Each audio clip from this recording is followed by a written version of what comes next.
We are with Tina Nzuki and Danko Atalaku. And now, of course, Chege Kamau. Come on now, Akili Wetu. This guy is trapped. I like him. Yes. I like him. And we know your children listening. Your wife they have no choice. They have to listen because they're supporting. Yes. Plus, you have a lot of listeners this morning. They've written down words. This interstate.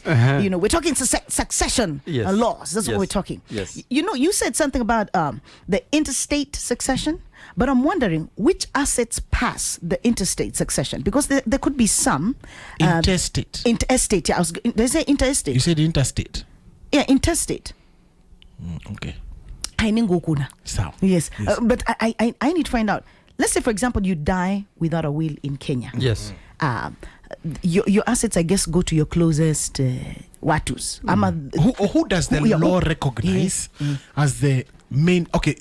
Yes, as the main beneficiary at first. Yes, very good question. Yes. Now, I would start by saying that in Africa and in Kenya, the tested estate bit of succession is not very popular.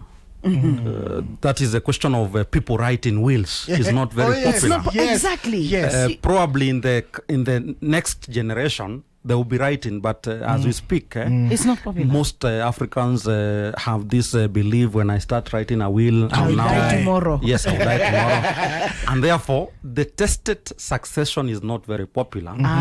A majority of the succession estate of succession process is intestate. Intestate. Yes, where there is no will. So the question is, after my death and there is no will, who will get or who will have the priority to inherit my property? The greedy relatives. Yes.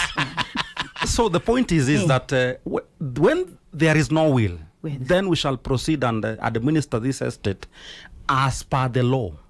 As per the law. So we're going to follow the law in administration of this estate. So what does the law say in terms of priority? When there is the intestate process, we're going to apply the law and we are going to ask, did this deceased person leave a surviving spouse? Surviving spouse. Yes.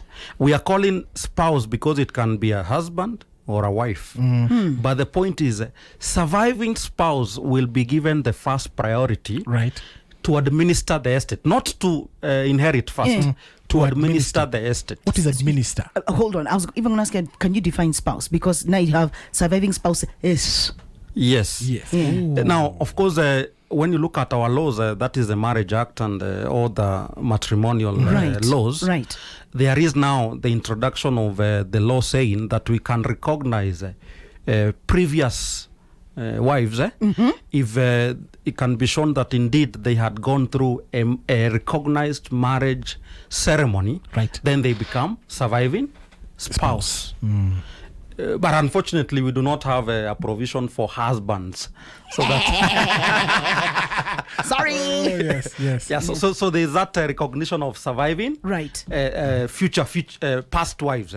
Past wives can now be recognized. But you do not just come and say, I was a wife. There is a question of you proving that indeed you are a wife of the deceased person. Danko, you had a question. Yes, you're talking about this, the spouse who the law recognizes as the beneficiary will administer. Correct. Now that administration is different from inheriting. Correct. So please kindly define for us. So that we are saying there is administration of the estate. This is managing the estate. Managing. Yes. So the law says the person who shall have the first priority to be the administrator of the deceased estate shall be the surviving spouse.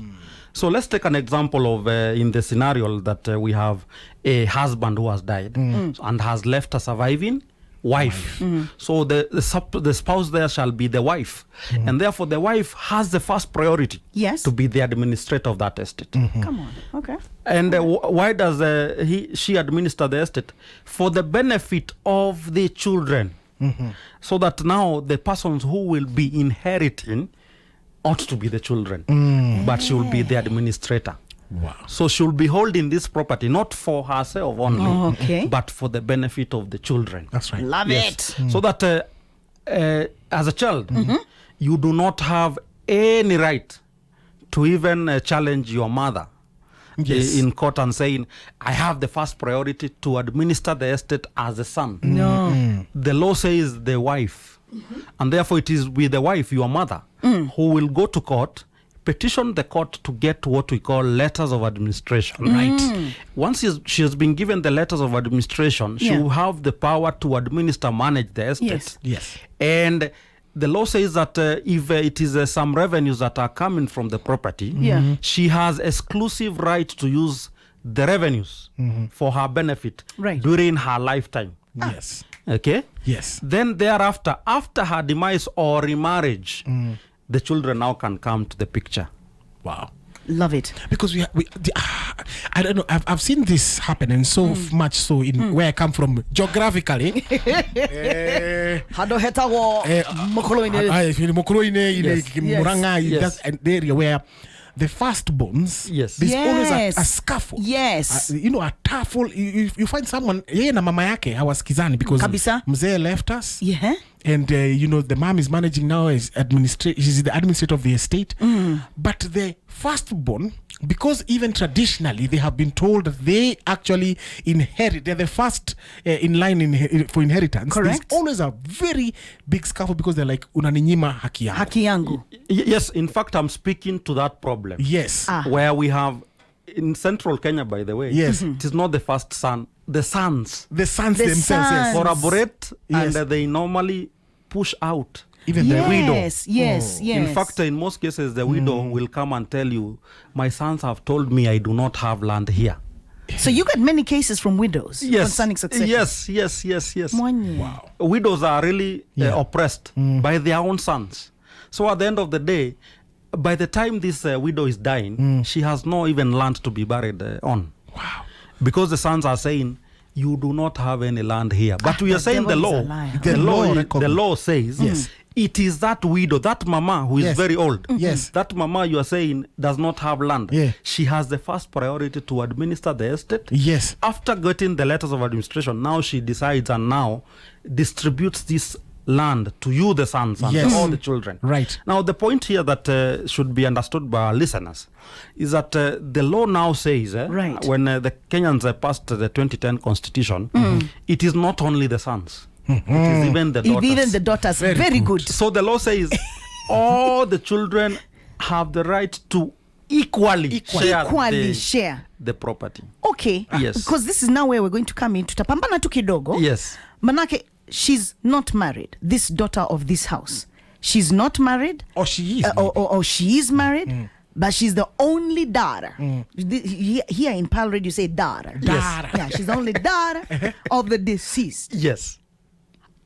She has a husband or maybe not. This property that you're saying has to be equal. Can it not be equal because she's the only daughter? Oh, so she gets the 11 share. Yeah. She's the only daughter, or there are no any other children? No, the other children, the rest are men. 6 of them. She's the only sister of these 6 brothers. Yes. So that if we were to apply the law, she is entitled to share the estate equally as the brothers are sharing. Irrespective of her status. Correct. Irrespective of her status. Whether married or not. Correct. Unasikia? Are you hearing? Yes. Because that's another war. Yes. Ati wewe umeolewa unaenda. In fact, when the 2010 constitution was enacted, immediately we had an upsurge of succession cases where ladies now woke up and said, tunataka yetu. Wow. And therefore, brothers have found it hard to believe that is the law. Right. And therefore, that kind of a daughter who is the only daughter, she's entitled, regardless of whether she's married or not, to equally share the estate of the father. All right. Yes. You're listening to the voice of Wakili Chege. He's in the studio with us this morning as we talk about succession laws in Kenya. There's a question for you.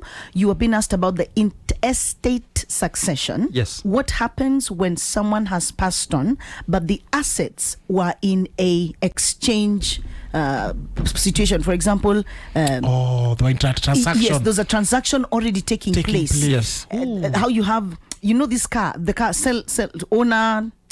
Indeed, Yes. transfer on death. Yes. That kind of stuff. Yeah. It's Pearl Radio 96.9 with a station that's in your ear right now and should stay there for a very long time. Right. If you would. But listen, follow us closely on www.pearlradio.co.ke. If you're in Mashinani this morning, like one of our friends who's all the way in Makwene harvesting for Dankwenai onions, we just want to say good morning to you. If you're out in Lodwar, Kisumu, we see you watu Mombasa, Kilifi. Asanteni sana. Kumbuka watu wa Kirinyaga pia huko ndio always going down.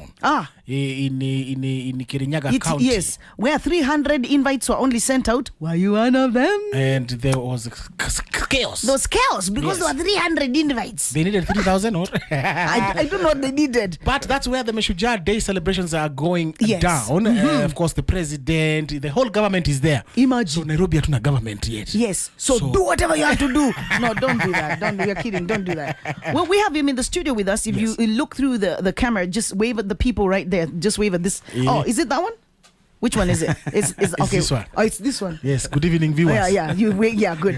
His name is Chege, David Chege, Wakili, if you would, counsel, Chege Kamau. And he's with us in the studio today as we talk about succession. This is where all your troubles of inheritance have come to an end. Yes. And the girl child has just gotten a win. Wacha kwanza tujipatie Thanks to the 2010 Constitution. Ladies, did you hear what he said before we took a break? That now, whether married or not, everything. You can get your equal share. Yeah, equal share. Yes. But just before we took the break, we asked a question. Someone had sent a question about transfer on death. Yes. If an asset, and we're talking estate succession, if the person is deceased and the assets are transfer on death, that's what they've said. What happens then? Yes. Or what is transfer on death? Yes. Yeah, so this is a scenario where the deceased person had started or commenced the process of transferring property to, say, a purchaser, and unfortunately did not complete the process. That's right. Yes. And therefore, he has died when if you are the purchaser, you have not received your entitlement of the title. Therefore means that the process has gone to what we call limbo. Therefore, it awaits the transfer of that person. And now that the person has died, Gone, yeah. now this is where now the process of succession becomes very important. Yes. Because the surviving beneficiaries, the surviving spouse, Deal. cannot take any step towards transferring that property to you until they go to court, get the letters of administration, then get the power to transfer that which the deceased had not finished. But what if they do get the powers of administration and do not want to Continue with the transaction. Yeah. But that So that what this person who had started the process with the deceased person ought to do, right, is to first and foremost approach the surviving spouse or the administrator for the purposes of knowing whether they are willing to do that or not. If they are not willing to do that, then it is incumbent upon him to be very vigilant and know the process of administration has started for the deceased person, and therefore file some documents in court, right, so that that person now is considered as a beneficiary, okay, as a part and parcel of the beneficiaries who will share the estate of the deceased person. In most cases, what happens is that when you have a deceased family that is not well to do, they are going to call upon this person who is to benefit from this property, correct, to finance or to assist in the administration of the estate, so that now he becomes like a financier or a supporter of the process. Yes. not sponsor. Okay, financial. Yes. Yes, financial. Yeah. So that at the end of the day, we see him sharing in the estate as beneficiary. Yes, but at the end of the day, is a question of being vigilant. You as a person who has purchased this property, to be very vigilant and to try and ensure that you exert your rights, yes, so that this administrator does not decline to transfer the property to you, or does not deny you your right. Okay. Now we know this is Kenya, and we know how the wheels of justice turn slow and slow. Yes. Probably you can give us a timeline. Yes. How long do these succession cases last, and what is dependent on them lasting, or on their time limits? Very good. Now, that process of administration, we can say it has two levels. We have the first level where you're going to get letters of administration. If there is no will intestate, Yes. if there is a will, If it there's a will will. be a grant. Okay, so the first process is you proceed and petition the court. Okay. We said the surviving spouse has the first priority to petition the court. Yes. So she's going to petition the court and get what we call letters of administration. administration. That process of letter of administration, it will, depending on the location where you are, it will take between 30 to 60 days. For sure, 30 to 60 days. Yes. Right. But there are some areas where you're going to get these letters of administration or the petition advertised in the Kenya Gazette within a week or 2 weeks. Yeah. After it has been advertised, you're going to give it a window of 30 days. Yes. To have that process go through the public, so that if there's anyone who is objecting to this surviving spouse Ajitokeze. being granted the letters of administration to object. Okay. That is why we are saying between 30 to 60 days. Yes. But we are giving a window of official or statutory 30 days for an objection. Wow. Depending on the area where you are, Yes. We can comfortably say between 30 to 60 days you get your first letters of Administration, yes. After getting the letters of administration, Right. now you have the powers to sit down and start administering the estate. Correct. If it is that person who was who had a property transferred to him that the process was not complete, Yes. you can be able to have a sit down with that person and be able to discuss how that process will now go or be terminated. Yes. Then after you have administered the Ministered. estate, the law requires that you go back to court Yes. after 6 months to have this grant or the letters of administration confirmed. Oh, right. Aya. It is at this stage where the beneficiaries now share their portion. I'm gonna be rich. Okay, so that's why they sing that song. Yeah, Yes. so they share their portion. And if the children are not above 18, they are not adults, the confirmation shall occur, but the surviving spouse shall hold these properties in trust of the children until they are, say, over 18. I have an ask. Yes. And we'll take a very short break. Ask. We need to take you back in time to a song by a guy called Mbuvi. Now he's Dr. Dr. Victor Mbuvi. The song is Nishike. But what is the relief for a beneficiary left out in distribution? Yes. Sababu kuna wengi wanachanga nje, either because you came out of the woodwork, we didn't know you existed. Yes. Number two, maybe you're that errant and that son or that the black sheep of the family. Sasa unakuja and you never helped this family. You know how we can bring up issues as families. Or maybe you had an objection and the 30 days to 60 elapsed, you didn't and object. you didn't object. And now you have, maybe Now you're you're not in even trouble. in the Hauna country. kitu. Yeah. Could there be relief for the beneficiary who's left out? Before we even go to that, the question on why does it take long? This in long, court? yes. Now, it will depend on the family. On the family? Yes. So that if you have a family that is always bringing cases, always fitina, siasa mingi, The wealthy ones. Yes. Also. I can assure you it will take not less than 20 years. It will be there in court. What? This is What's the scenario. point? Bwana Shege, it's so good to have you here. You're really eloquent And articulate. so well put when you're talking about the succession laws in Kenya. Yes. And we thank God for you. So go ahead. You heard that, yeah.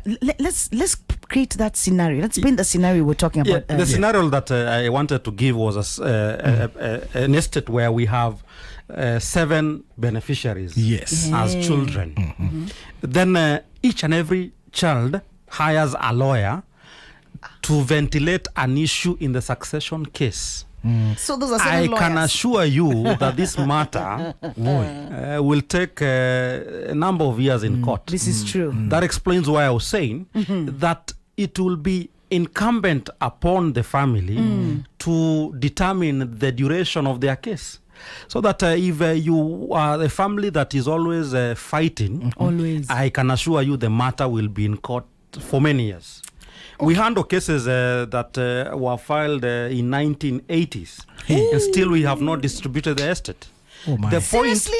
The point is, the beneficiaries and the children must always know and understand that this is their father's or their mother's property. Yeah, it's not theirs. And therefore, it is a question of just getting an inheritance. Then you work to get in your own property, but not staying in court or bringing contention in court.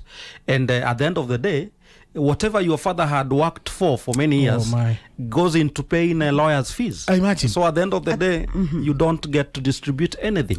The fear of sounding very naive. I wonder why you'd stay, looking at the wheels of justice to turn in your direction, when honestly it's about stuff that could benefit you and many others. Why spend so much time in court fighting? I'm fighting my own blood for something that, what if I dropped dead in the next 5 minutes? Right. Yes. Then? So that when we have non-contentious matters, they will not even take an year to be concluded. Speaking because of it's a question of people agreeing. Yes. They report to court. The court confirms the agreement, and they move on with their lives. That was the question I wanted to ask. Yes. Is there an action that tells the court that the family is in agreement? Like, so do you need to take like identification cards? Do we all need to appear in court? Very good. What happens at the point of confirmation of the grant? I said the second step Yes. is that you are required as the beneficiaries and the family to attend court on that day. Wow. All of you All of to attend court, and in your papers you're going to indicate to court, we have agreed as a family Very to good. distribute this estate in accordance with that agreement.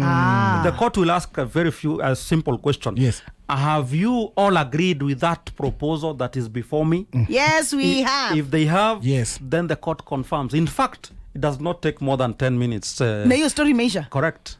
What? Sasa. It's like the children of Israel. 40 years and a week's journey. Like Yes. something that would take even minutes. But because of greed and selfishness. Correct. We give years. It takes years and years to solve these things. Yeah, so that if the family does not have an agreement, Yes. the court does not have any other thing to do other than hear all this contest. All right. And therefore the court will give each and every person an opportunity to ventilate their issues.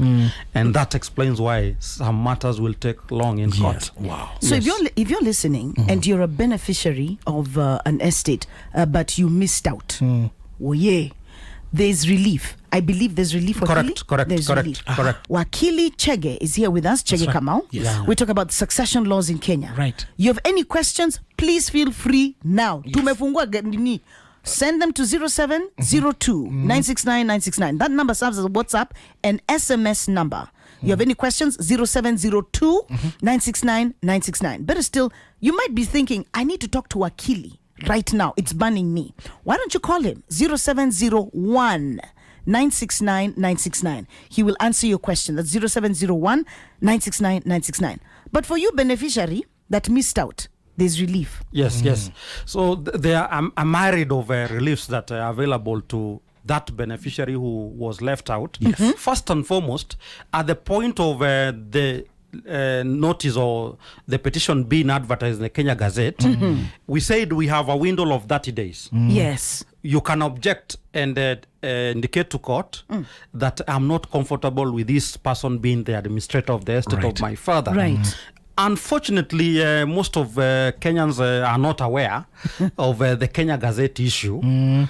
So it is most probable that you did not hear, you did not see the Kenya Gazette. Watu wanafikiri hata ni gazeti zile zimemwaga kwa streets. That's not true, Danko. So that if you did not hear or see the Kenya Gazette, then you have an opportunity to file what we call a protest in court. Right.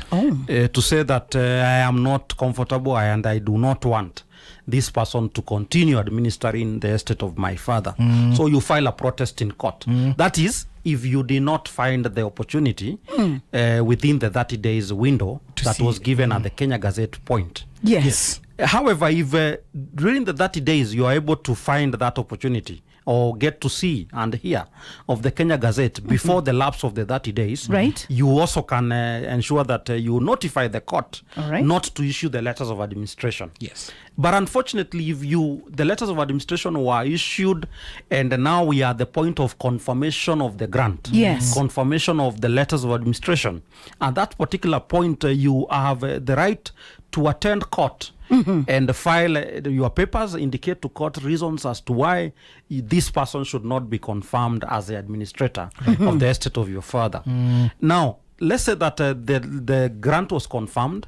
You, at the point of confirmation, you are happy that your mother or your father should continue, your brother should continue. But unfortunately, when they went to distribute the property, you had issues with the distribution. Yes. At that particular moment, you have evidence. You bring to court and file another application we call revocation of grant.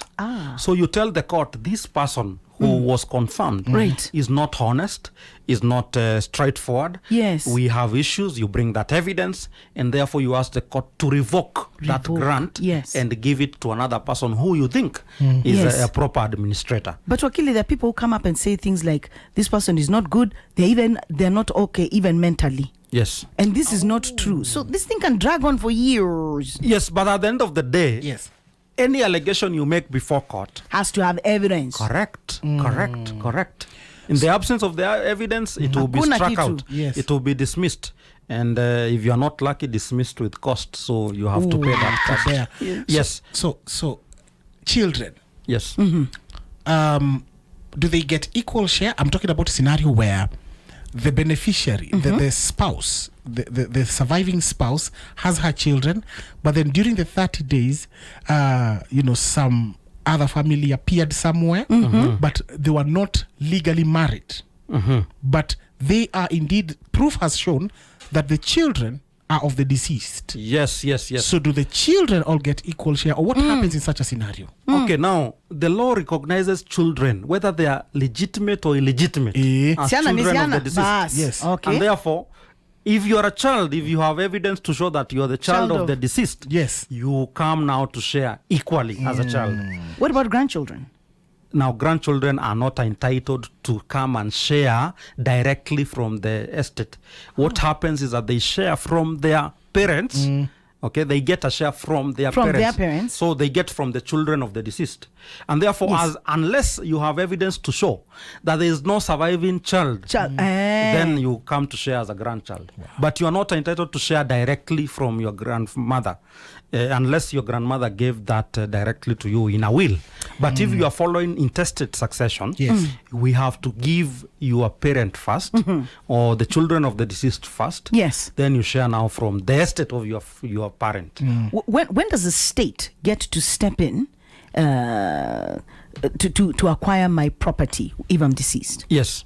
Because I believe this is part of succession laws and now the government. Correct. There is a provision under the law for the person we call a public trustee.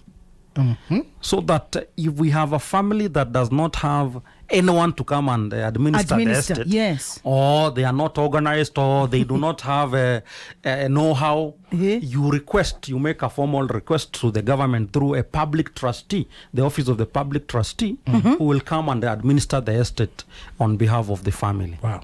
However, if the family is okay and there are persons who are able and responsible to administer the estate, my advice is that do not allow it to go to the public trustee. Have yourself organized and let it go through the normal civil way of where you have an administrator from the family. Counsel, you stated when we started that the number of people that you see coming in to try and get the succession law in place are widows. Correct. They get hit the most. Yes. Is there nothing to buffer this? Is there no law that protects them? Is there nothing that has been raised to say they're widows, we acknowledge this, but we're going to go in that direction? The law is very clear that the person who has the first priority and who must be given the first priority to administer and to use the property is the surviving spouse. Or the widow. So the law is clear. However, the problem is that they are not exercising that right or enforcing those rights. And therefore, it is a question of knowledge. It is a question of knowledge that most widows are not aware. In fact, I have seen scenarios where the widow has ceded her rights to the sons, so that she does not even speak, she does not comment, she does not protest. She's old and she says, I am not interested with the properties. But the point that I'm saying this morning is they are entitled to that property in the first priority. They are entitled to use it. They are entitled to share first. Right. And the children come after the widow is secured. In fact, the position of the law in terms of the revenues is that they use the revenue to the exclusive use. The law has clearly said exclusive use. The scenario is this, Tina. Let's say that the deceased husband left a property that has a rental income of 1 million per month. All right.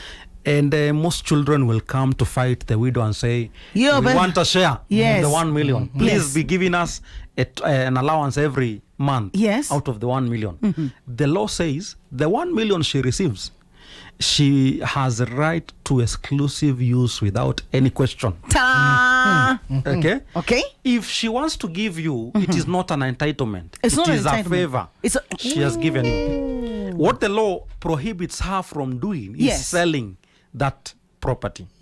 She cannot sell to third parties unless the family or the beneficiaries are involved and they consent to the selling. But she cannot sell it without the consent of the beneficiaries and without the consent of the court. But the income, the revenue, yes, she has the right to exclusive use until she dies or she remarries. Now, munaongea widow na widow. Is it the same? It's not. No, it's not. Can I answer for Wakili? Why? I counsel. You cannot just want you to know. Go ahead. And now the practice shows that the widowers, in most cases, I think the widowers, in most cases, because of their men, children will not want to really disinherit them. But what if my mother was very, very wealthy? Yes. Now, in most cases, it is only that time has changed. Yes. But even in the scenario where we have a wealthy mother, you'll find that in most cases the documents will read the father. So that in most cases, even though the mother was wealthy, on paper, ni mzee ameshikilia hiyo mali. So the practice shows that most widowers are not oppressed by the children. And I think it is African that most children will say, hatutasumbua baba akona baraka. But I'm saying in practice what I've seen. In practice, yes, what you've seen. The widows are the most affected with this issue.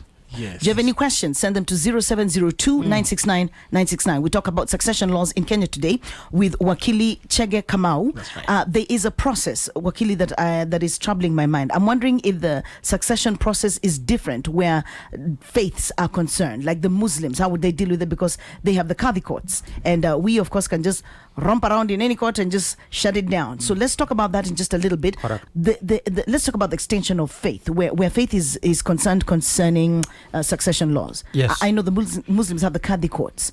And is it a different process for them, from the Christians? Yes, and everybody else? Now, the Muslims have two options. They can decide to administer the estate in the civil law. Yes. But also they have the opportunity to administer it through the Qadhi's court. But of course, the process will be the same. It will be the process of getting letters of administration and also getting a confirmation of the grant. But if you are a Muslim and you have decided that we shall go through the Qadhi's court, then that process shall be administered in the Qadhi's court. However, you have also the right to come to the civil case law and bring your petition in the normal courts. So they are not limited. All right. But as Christians and other persons, you cannot go to the Qadhi's court. Okay. It is for the Muslims only. Someone's listening and wondering, how do I now start the succession process? Yes. What do I need? Yes, we start with preparing what we call a petition for the letters of administration, if it is intestate, and for the letters of grant, if it is tested. Now, what do we require for that petition? For that petition to be filed in court, we require, number one, a death certificate, confirming that indeed the person died. Yes. Number two, we require a letter from the chief where the deceased hailed from, to confirm that indeed this person died, and he has left the following beneficiaries, the following surviving spouses. There is a confirmation. Really, it is a question of the government using its machinery and the network to confirm that whatever you are saying in court is true. Yes. Then in the preparation of the documents, you're going to require a lawyer or yourselves preparing that petition and indicating that you have those surviving spouses, those surviving children and beneficiaries. And once you have those documents, you can now present your petition in court, and the court will hear that petition. Now, yesterday we had a seminar or a conference by our Chief Justice, where she alluded to the fact that moving forward, we shall be getting some of these documents in our Huduma Center. Because there is a problem, especially the chief's letter. We have cases where the chiefs are normally trying to delay the process or even extort money because they know that is a document that is required. And I think our Chief Justice is now proposing that we shall be getting some of these documents from our Huduma Center so that it becomes easier. So stay woke, our people, so that you can know exactly where to go and exactly how to start the succession process. So once you have those documents, you present your petition. The court looks at the petition without necessarily hearing the lawyer or you. It is an administrative work. And if the papers are okay, if the documents are okay, the judge or the registrar or the magistrate who is looking at the file will give directions that this matter be advertised in the Kenya Gazette. What fee? Is there a fee I pay at this juncture? There is a fee. A minimal fee that cannot be more than 10,000. All right. So that you pay the court fees. You pay for the advertisement in the Kenya Gazette. And once it has been approved for gazettement, you'll be informed by the court that your matter will be advertised in the Kenya Gazette. And for the purposes of our listeners, every Friday, the Kenya Gazette is issued by government printers. And we are lucky that now it is available online. So you just go to Kenya Law Report. You're going to see an icon for Kenya Gazette. You can always see for every Friday. And therefore you look at the case number and you confirm that it is there. I love that. Then once it is advertised and it appears in the Kenya Gazette, we have a window of 30 days to allow for objections. The process has started. If there is no objection, the court will now issue letters of administration. Then thereafter, you'll be required to come back to court and now file that summons for confirmation of grant. This is so easy, yet we find ourselves caught up with so much red tape.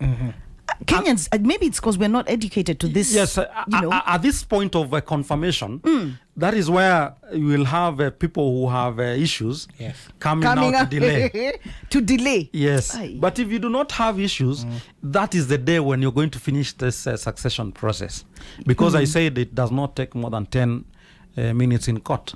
These people that come out to delay, Danko, they're like the ones where the pastor asks, is there anyone here? Who has any objection to this process? Just now I'll have bodyguards at the wedding. We're about 6 minutes to 9 o'clock, but there's one more thing. Was it the question about the family? Correct. Yes. So there's a family. And the eldest of the family is taking care of the parents. She renovates the home, makes it better, even builds an extension, then buys a shamba that is worked on so that money can be used to treat the parents. Then the parents die. Enter siblings stage left, where they insist our parents died. What you're looking at, what you've been working on, is now ours. Saidia. So that the first thing is that whenever you want to assist your parents, it is important you remember that you have siblings who might not be very cooperative, who might not be very nice to you after they are dead. And therefore it is important, if you are investing in your parents, like buying land for them, it will probably sound not very nice when I say don't put the title in the names of your parents. Wisdom. Because your siblings who are not so cooperative will come and insist. And it is true when you look at the documents that this property belongs to their father or their mother. And therefore it is important for a start. Don't purchase any property and put it in the names of your parents. Ensure that you assist them when this property is in your name, so that when they have left the world, you can comfortably enforce and exert your right. That's right. In a scenario where you have invested heavily and you have used your money to renovate, used your money to take them to the hospital, you have an entitlement or a right during the time of confirmation and distribution to put your evidence before court. Receipts. And indicate to court. Yeah. While you want to share this property equally to all of us, I ought to get a bigger share, of course, because of this evidence. So bring evidence to show, indeed, I invested and I used my money to take care of my parents. But it's a question of evidence. In the absence of evidence, your petition or your argument will not suffice because the court works with evidence. And therefore, my advice to such family would be ensure that you have evidence. Yes. Ensure that at the time of confirmation of the grant, you filed proper papers in court and tell the court that you do not have any problem with people sharing, but you'd want the court to factor in your investment or whatever you used to the parents when they were alive, so that you are able to get a reprieve. But now, Kili, we have a key. We're gonna lock the door because now 2 questions have come in. Yes. But here's one about foreigners. I'm married to Bernard Ochuku from Nigeria. Yes. Bernard Ochuku died here. Can the Kenya government give me property? Because now all his relatives have just booked a flight. They're on their way here, and Ochuku was very wealthy. So they want property. They're going to leave me out. Can the Kenya government fight for me? We're going to answer that question. If if this is about foreigners and succession laws in Kenya. The morning crew of Tina Nzuki and Dankota Lako kama kawaida. Right. All right, and we got our wonderful friend Wakili here. Yeah, Chege Kamau. Yes, that is him. Tumefunga milango. Tumefunga. Now he's only going to answer these few questions. Yes. What is it? We said you sent them, and we asked for them 10 days ago. Now they have shown up. They're coming in now. But Kenyans. But even as you do that, I want to send shout outs to Yes, Gertrude. Yeah. And a little sister called Naomi. They're listening. Wamekaa kwa nyumba wanatusikiza. Fantastic. Just warming Washujaa up. wetu. Washujaa wetu. Yes, and we know it's Mashujaa Day, so you're going to, of course, join the evening crew of the JoJo team. That's Justos Wakar and Joannick. And they're going to be asking you the question, who do you consider your hero and why? Who do you consider your hero and why? So stand by for that. Have your answers already so that the invigilators don't have to bug you. Yes. Wakili. Yes. There was a question of, for the life of me, it's taken off. But there was one of the, I asked you while we're taking the break. Yeah. Was it the one for the married? And the divorced. Yes. So this is the situation. A man gets married, and where is it? Come on now, there you go. Supposing the deceased had divorced the first wife and was currently and legally living with the second wife, what happens? And both wives had children from the same man. I think we answered this a bit earlier. We answered it, but we can reiterate it by saying that the law recognizes children of the deceased. We call the children that have been born out of the marriage illegitimate children. Therefore, the law says both legitimate and illegitimate children should share the property of the deceased. That's right. So the question is, do you have evidence that this is your father? The deceased person is your father. If the evidence is clear, black and white, then you share as a child of the deceased. On the wife, if there were some properties that they acquired during their marriage, then that wife who is divorced can come to share in terms of, I indicated that the law recognizes past wives. In fact, the law says not wife, but wives. So that it is agreeable for a divorced wife if you have evidence that some property which you acquired together, you bring it to court and say, this one I'm going to share as a previous wife. Yes. So, but for the children, there is no gray area on it. Let's stay around the children. There's a part 2 of the question. How about if the second wife came with her own children into the marriage? And are they entitled to receive an equal share? No, not at all. They are not entitled. Because they are not the children of the deceased. Unless the deceased had provided for them in the will. Yes. And therefore recognize them as as his children. But in the absence of such a provision in the will, they are not the children of the deceased, and therefore But they are Wakili, not entitled. There is a bill. It's not yet in law. It's Yes. not been passed as law. Yes. That there's an upkeep.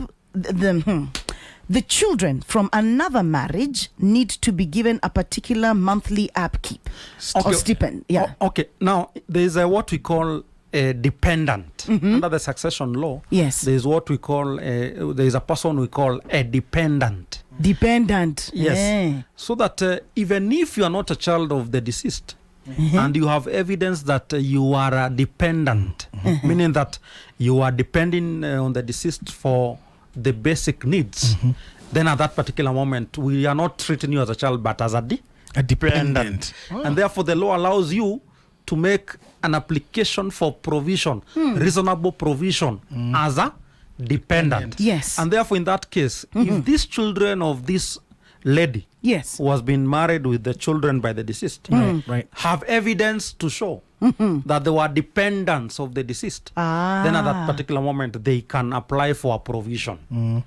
But you see the law says provision, meaning that it is not more of an inheritance but provision for the basic needs. All right. Yes. Ken wants to know, where are the Kenya Gazette gotten from and how much? Is there an online access of the same? Yes, correct. We get Kenya Gazette from the government printers. Right. They are at Haile Selassie Avenue. Just, I think they are neighbors to Kenya Poly. Yes.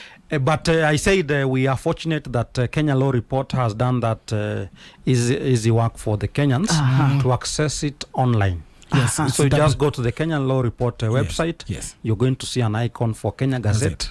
Then you're able to read every Friday. That's kenyalaw.org. Correct. Please. Once you go to kenyalaw.org, in fact, as you search kenyalaw.org, you'll see the Kenya Gazette iko hapo. All Yes, right. correct. And the publications come out every Friday. Yes.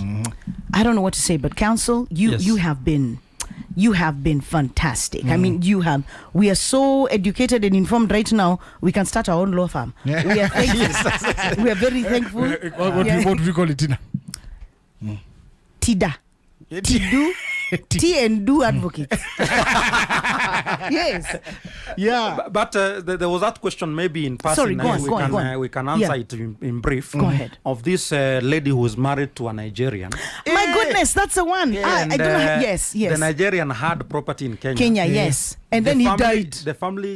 The Nigerian family Have just chartered a plane that are on their way with Gary from Enugu, and they are coming here. When we started our conversation this morning, we said that estate means any property of the deceased. Any. And therefore, if we can attach a name of this deceased Nigerian to a property in Kenya, yes, this widow has a right to inherit that property, has the first priority to make that petition to court, right, and gets letters of administration, right, and if she has children, then they share in they are given the first priority, and therefore the family in Nigeria will just have to come and sweet talk the lady. Yes, you have never met Nigerians, have you? It is not an entitlement. Why? It is not an okay. entitlement. What if you had property back in Nigeria? Now, I wouldn't speak so much about the Nigerian law. Yes. But probably I would speak out about the general procedure. Right. For Commonwealth countries. Oh, Commonwealth. Commonwealth countries, countries that were colonized by Britain. By the Queen.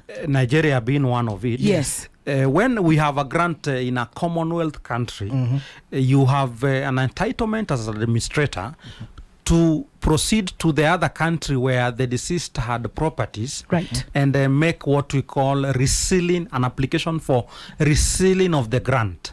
So the Kenyan grant here shall be resealed in the Nigerian High Court, and once it is resealed, you now are entitled to administer the properties in Nigeria as an administrator of the deceased. That's right. We are marrying you off in Nigeria. Did I not tell you? You're going. Alex Mwango says, senior where is that? It has disappeared. Come on now, you can get it. Yes, and Senior Chege has really brought out the issues of succession very well and covered all the bases. Anyone who has tuned in is now properly informed. Well in. Yes, I'm grateful for that feedback. This is your And, colleague. it is our business as council Yes. to really inform the masses. You do know we're going to bring you back. I will appreciate Definitely. and I'm happy for Yes. having me. Yes. And for the opportunity to enlighten the Yeah. Kenyans. So, should you have any questions or any information you want us to pass over to him, we are guarding his contacts very carefully, very hard. There's no such word. Yes. Okay. Yeah. So you can text us on 0702 969 969.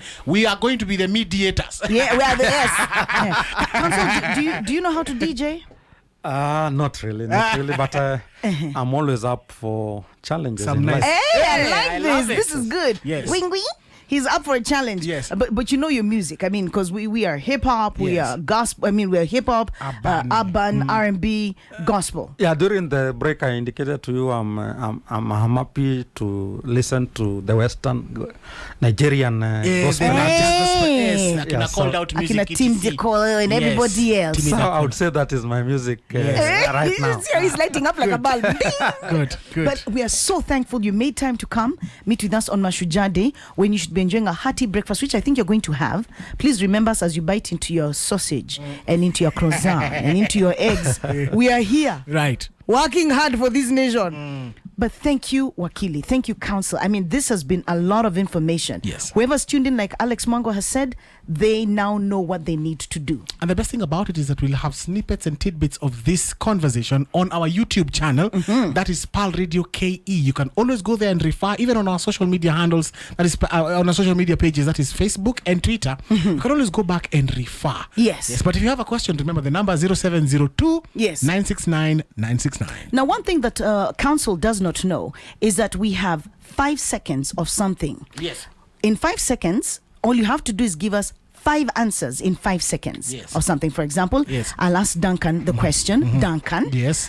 give me 5 things in this room that begin with the letter S. Go. We have Stinas, Dankos, cameras, computers, microphones. And he's wrong. So, Akili, this morning, get ready. Game time. It's game time. We are not punishing you, but we want to see how witty you are. Yes. So, Akili, in 5 seconds, give us 5 answers to this question. What can you find in your bathroom? Go. Soap, basin, water. Gakumuthi. You forgot Gakumuthi. It's like a sponge. It's like a sponge. Yes. And the older it is, the more efficient. Oh, Akili, well done. And thank you so much.